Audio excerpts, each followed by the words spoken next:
Dios les bendiga, estimados amigos y hermanos, en esta mañana. Agradecemos a Dios por el privilegio que nos concede hoy de poder llegar donde todos y cada uno de ustedes se encuentran con este programa. Saludamos siempre a la vasta audiencia dispersa en el mundo entero.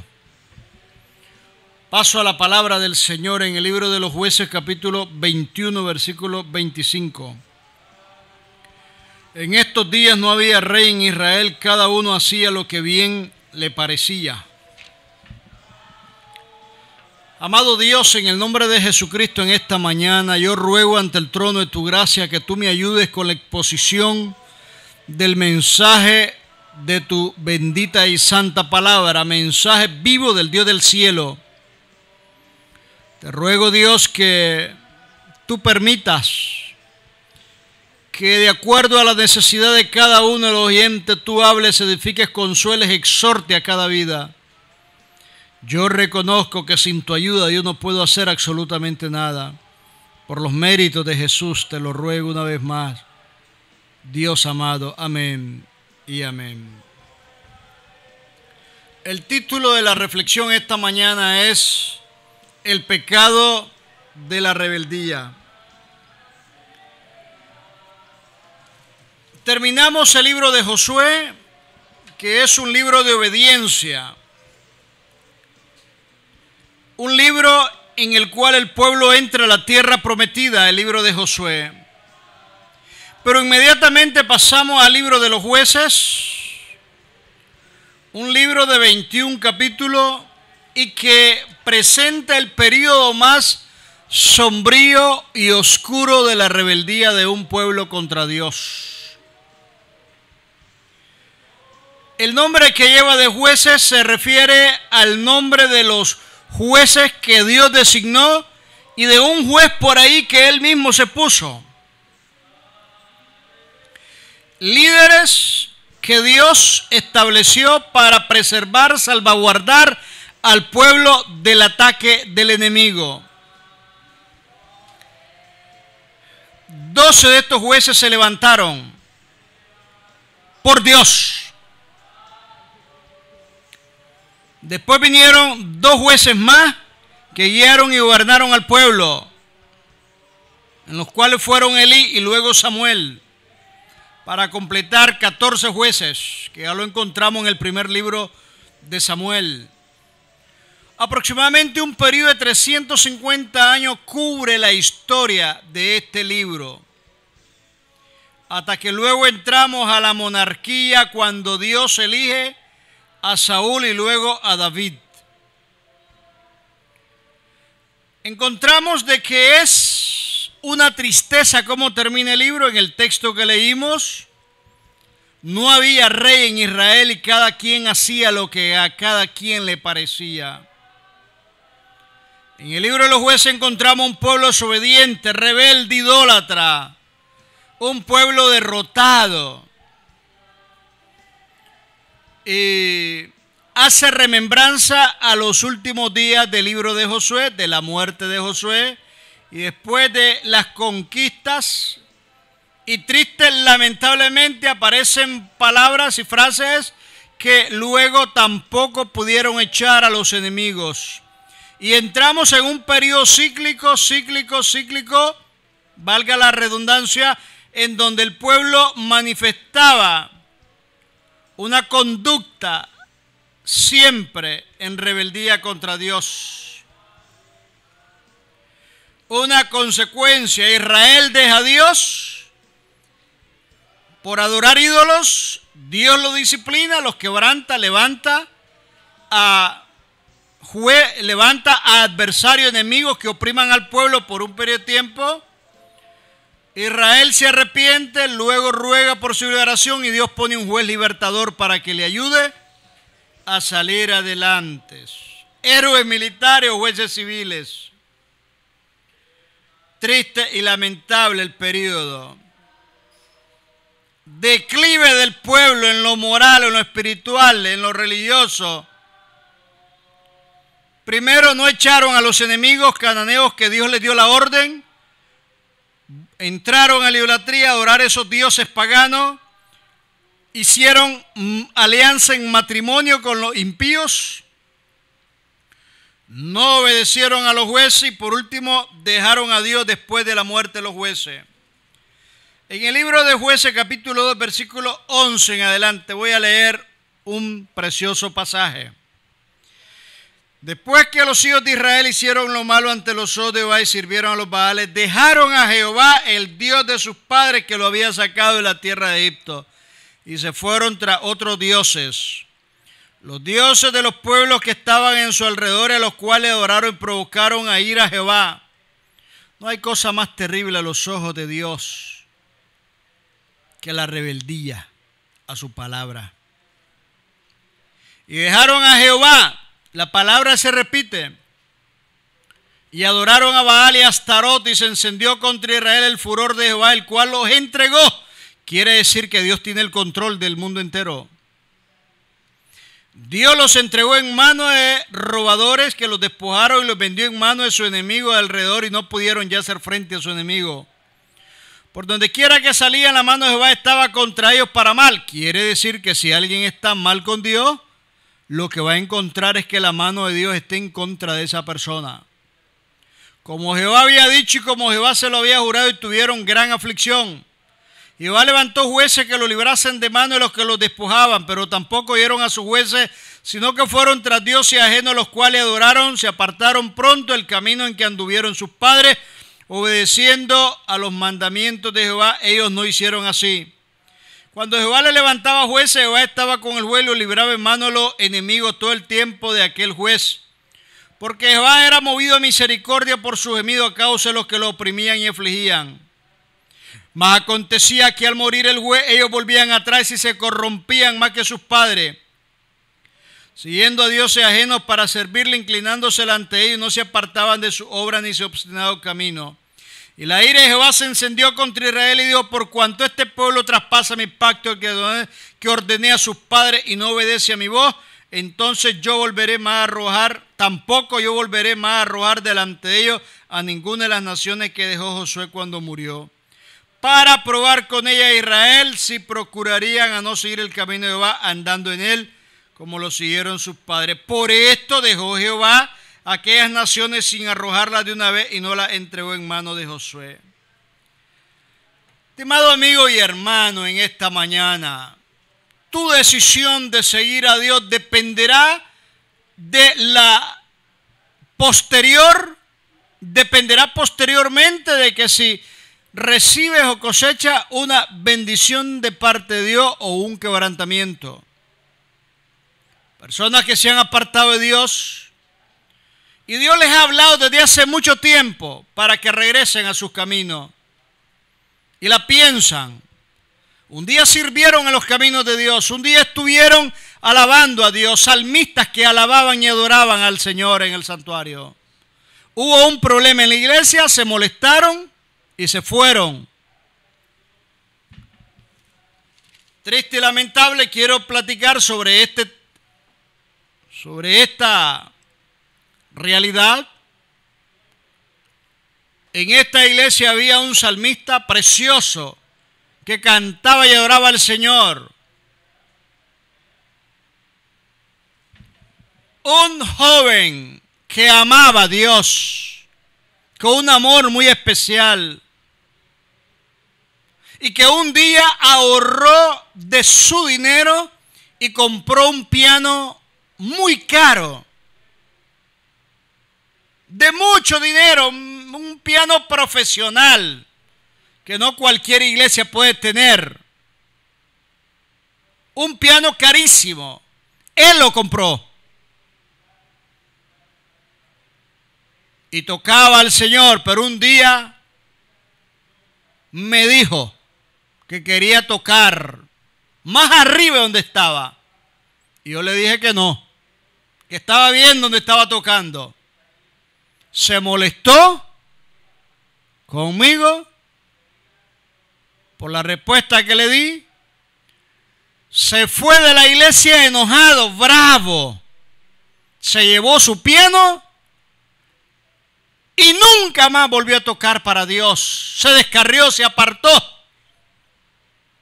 para nunca nunca más volver a cantar a Dios. Un día yo me lo encontré y le dije que cuando iba a regresar al Señor, que tenía un precioso don, talento maravilloso, y que si no iba a utilizar ese piano, pues que lo vendiera a la iglesia. Prefirió seguir descarriado en el mundo con su piano guardado en una caja. Han pasado muchos años, quizás unos 15 años han pasado, y ese joven me da tristeza, con un talento maravilloso, con un amor especial para Dios, pero un día su orgullo pudo más que la obediencia en la iglesia para no volver a tocar. Hay personas a las cuales Dios ha tratado con ellos en las iglesias. Les ha usado en los diferentes ministerios, les ha usado con dones maravillosos, y un día tuvieron un problema y se apartaron del Señor y de la iglesia. Pero te digo en esta mañana a ti, estimado hermano y hermana y amigo que me estás viendo, creo que hoy es tiempo que tú reflexiones para que te des cuenta que la vida que Dios te ha dado a lo largo de estos años, de estos meses, es para que te arrepientas de tu conducta y regreses al lugar de donde tú saliste. No se puede estar en rebeldía contra Dios y ser victorioso. No se puede jugar contra Dios. El periodo de los jueces es un periodo sombrío. Es el cuadro típico del pueblo que se rebela contra Dios y hace lo que le da la regalada gana, porque no hay rey que lo gobierne. Cuando Cristo reina en el corazón del ser humano, Cristo dirige los pasos de esa persona, porque el rey de esa persona se llama Jesús. Cuando las personas se desenfrenan, los pueblos viven en una anarquía, no hay orden. Entonces los pueblos se convierten en pueblos bajo una maldición y bajo un quebrantamiento de parte del Señor. Un día estaba visitando a una persona y pregunté yo por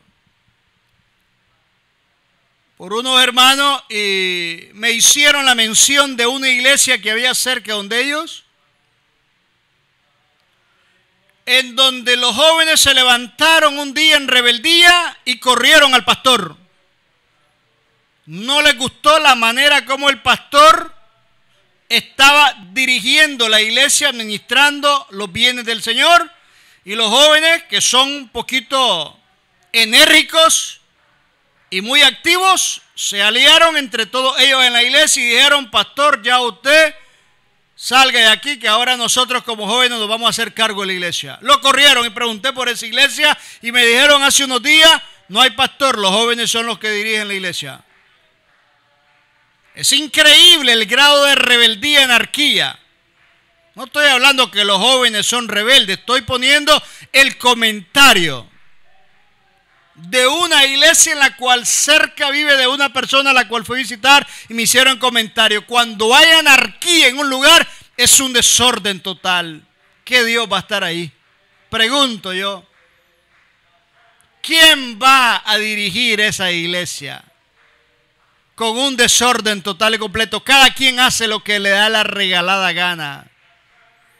Y si en esta mañana Dios te ha permitido ver este programa, yo te recomiendo que tú corras de rodillas al altar y le pidas perdón al Señor. El pecado es un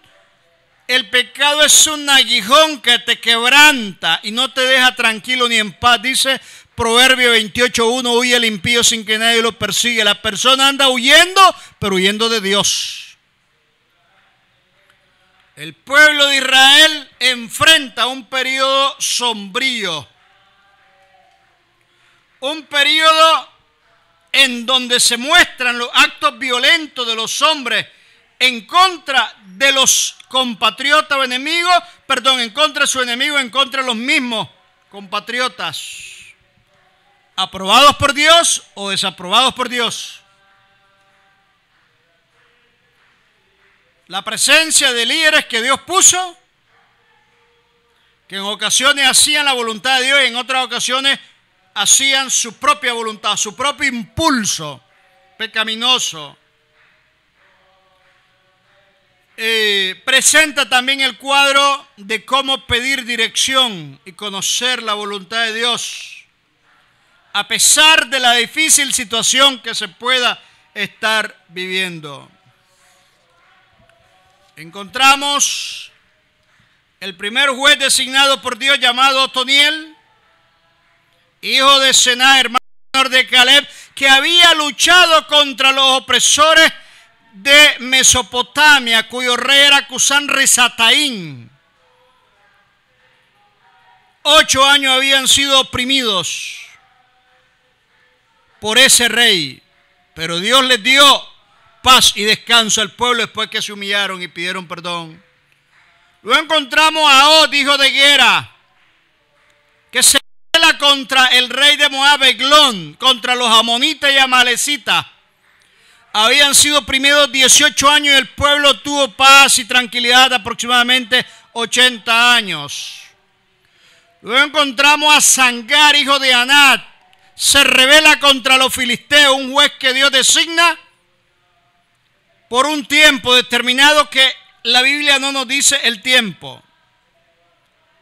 Luego encontramos a una mujer llamada Débora, de la tribu de Efraín, que designa y llama a Barak, de la tribu de Neftalí, hijo de Abinoam, para que liberara al pueblo de los cananeos.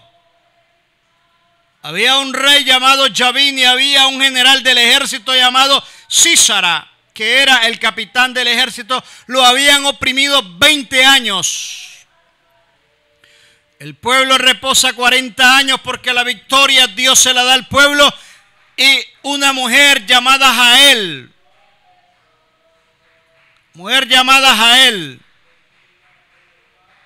le da de beber leche en vez de agua a este general o capitán del ejército. Y una vez dormido, le mata con una estaca sobre su cabeza. Débora canta un poema precioso en el capítulo 5 del libro de los Jueces.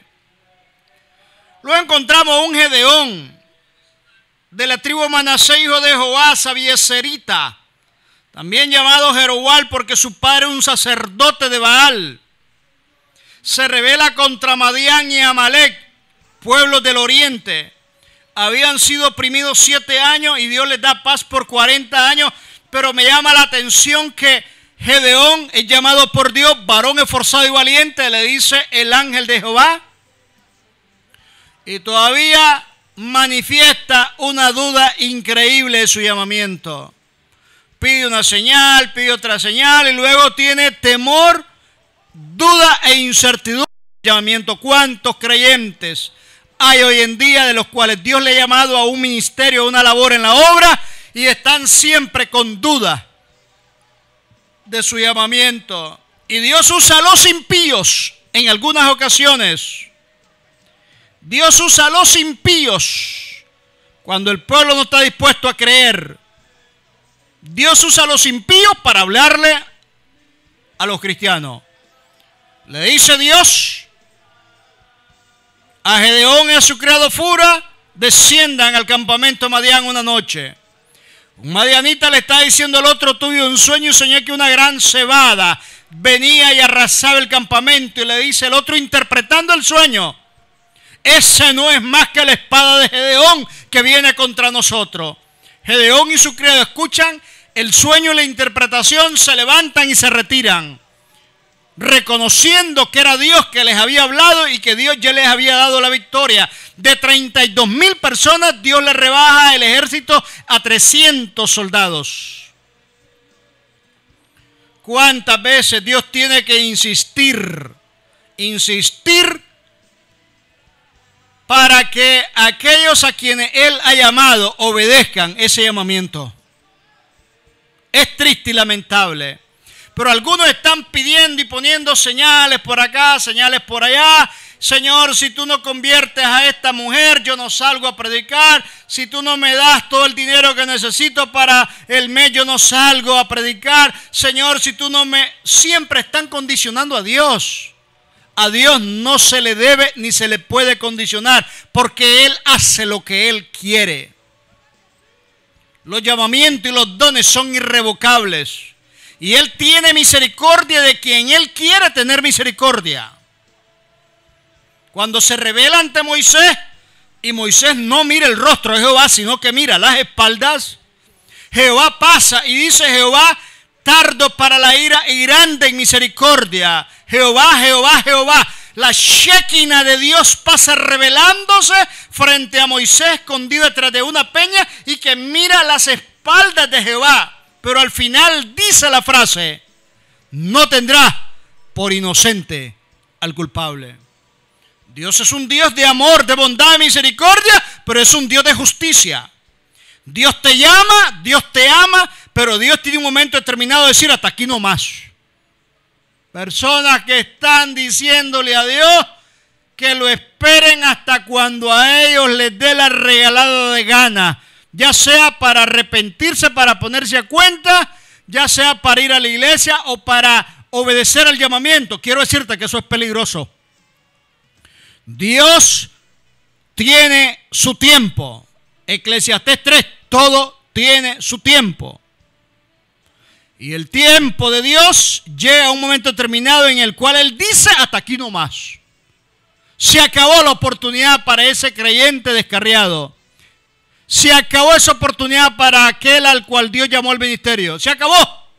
Porque siempre hay otra persona que Dios tiene preparada. Señor, solo había quedado. No, Elías, tengo 7,000 rodillas que no se han doblado ante Baal ni le han besado los pies. No era el único. El creyente en el ministerio nunca será imprescindible. Dios tiene a otra persona que nos va a reponer.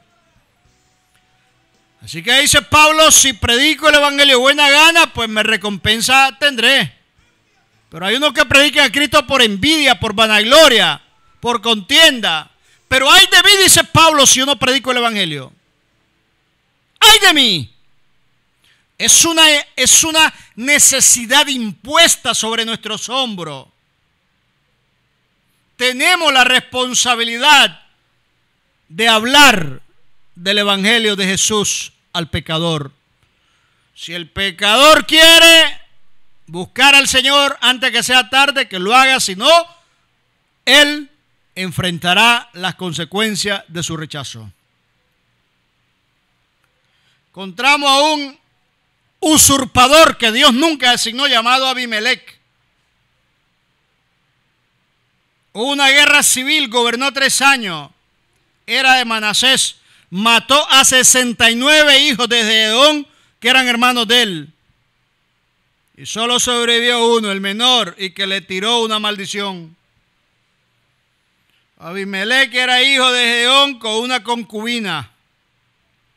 Luego encontramos a Tola, hijo de Fúa, de la tribu de Isaacar.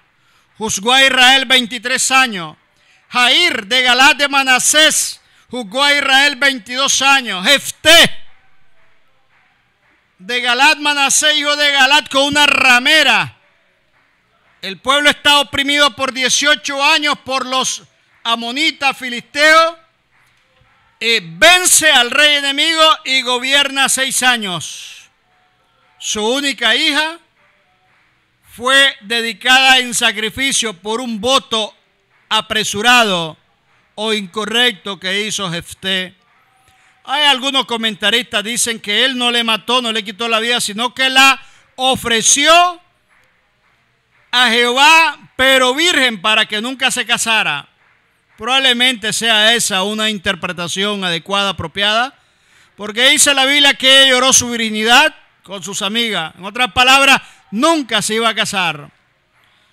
Y para Israel, para las mujeres, no casarse era una tragedia, una maldición. Toda mujer deseaba casarse y tener hijos. Luego encuentro a Isbán de Judá o Zabulón. que juzgó a Israel 7 años. Elón, de la tribu de Zabulón, juzgó a Israel 10 años. Abdón, hijo de Hiel, juzgó a Israel 8 años. Y luego está el último juez designado por Dios llamado Sansón, hijo de Manoah, de la tribu de Dan. 40 años el pueblo de Israel había sido oprimido por los filisteos. Dios se lo levanta, pero fue un juez carnal. Hacía en algún momento la voluntad de Dios, otras veces hacía su propia voluntad. Fue declarado desde el vientre de su madre nazareo, pero Sansón hacía lo que le daba la gana. Juzgó a Israel 20 años. Entre Manoah, Sora y Estaol, por ahí se movía Sansón. No debía tocar muerto y él toca a un león. No debía tener relaciones con mujeres impías y él solo con prostitutas andaba. Le encantaba a Sansón tener relaciones con prostitutas. Lamentablemente Sansón, la obediencia de su cabello como voto nazareo fue la razón por la cual, desobedeciendo el voto, Dios se apartó de él. Y lo más trágico de todo esto es que dice la Biblia que llegaron los filisteos para prenderle y él dijo: saldré como las otras veces. Pero dice la Biblia agregando, él no sabía que Jehová ya se había apartado de él. ¿Cuántas personas hoy en día no se dan cuenta que la presencia de Dios ya se apartó de algunos de ellos? Por eso tenemos que decirle al Señor: Señor, no apartes nunca de mí tu Espíritu Santo. Dijo Moisés: si tu presencia no va conmigo, no me saques de este lugar. David, en pecado, después de un año de estar apartado de Jehová, en el Salmo 51, después que Natán el profeta llega a él y le predica sobre su pecado y David se arrepiente, David le dice a Dios en el Salmo 51, no apartes de mí tu Santo Espíritu. Desde el momento en que el Espíritu Santo se aparta de una persona, esa persona está expuesta en riesgo a morir, y morir sin Cristo hacia una eternidad. 12 meses David descarriado y el Espíritu Santo tratando con él. Cuando una persona va a reconciliar es porque el Espíritu Santo trata con esa persona. Cuando una persona lee la Biblia, el Espíritu Santo está tratando con esa persona. Cuando una persona va a la iglesia es porque el Espíritu Santo está tratando con esa persona. Yo te pregunto, estimado amigo y hermano, en esta mañana, ¿cuál es tu condición de la cual tú te encuentras? Yo creo que es tiempo de que tú regreses antes que sea demasiado tarde. El único momento que Dios permite que podamos arreglar nuestra vida con Él es el día de hoy. Mañana puede ser muy tarde. Dios te bendiga, estimado amigo y hermano. Te habló tu hermano en Cristo, José Luis Norori Hooker. Bendito el nombre del Señor.